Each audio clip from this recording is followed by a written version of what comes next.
தெருநாய் தொல்லை அதிகரிப்பு மற்றும் டாக் லவர்ஸ் குறித்து ராமேஸ்வரம் பகுதி மக்கள் கூறிய கருத்துக்களை பார்க்கலாம்.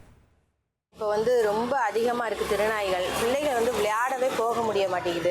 எங்கள் பிள்ளைங்க போனாலும் அவங்க பின்னாடி நாங்கள் போக வேண்டியதாக இருக்குது. இப்போ கோயிலுக்கு பார்த்தீங்கன்னா இங்கெல்லாம் ஆயிரக்கணக்கான மக்கள் வந்துட்டு போகிற இடமா இருக்குது. இந்த இடத்துல திருநாய்கள் அதிகமாக இருக்குது. 4-5 பேர் கடிச்சதை நானே பார்த்துருக்குறேன். சில என்ஜிஓஸ் மாதிரி அரசாங்கம் செய்ய முடியாத சில விஷயங்களை, அதாவது குடும்ப கட்டுப்பாடு பண்ணுறது, அவங்களுக்கு முறையாக பராமரிக்கிறது, இல்லை ஏதாவது ஒரு இடத்துல ஒரு ஏக்கர் 2 ஏக்கர் வாங்கி ஷெல்டர் மாதிரி செட் பண்ணி இந்த நாய்களை வச்சு பராமரிக்கிறது, இந்த மாதிரி விஷயங்கள்லாம் பண்ணினாங்கன்னா நல்லாயிருக்கும்.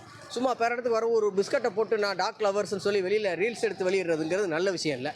அதை முறையாக இதை பராமரிக்கிறதுக்கு என்ன பண்ணணும் அப்படிங்கிற விஷயத்தை இந்த டாக் லவர் செய்யணும். ராமேஸ்வரம் பகுதியில் ராமேஸ்வரம் நகராட்சிக்கு உட்பட்ட பகுதியிலேயே அதிகமாக இருக்குது.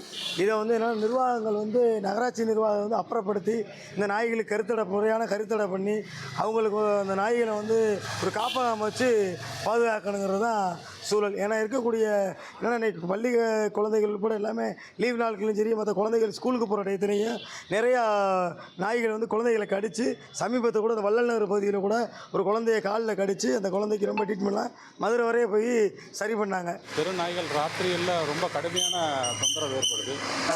வண்டிகளில் போகலே விரட்டுது வண்டியை.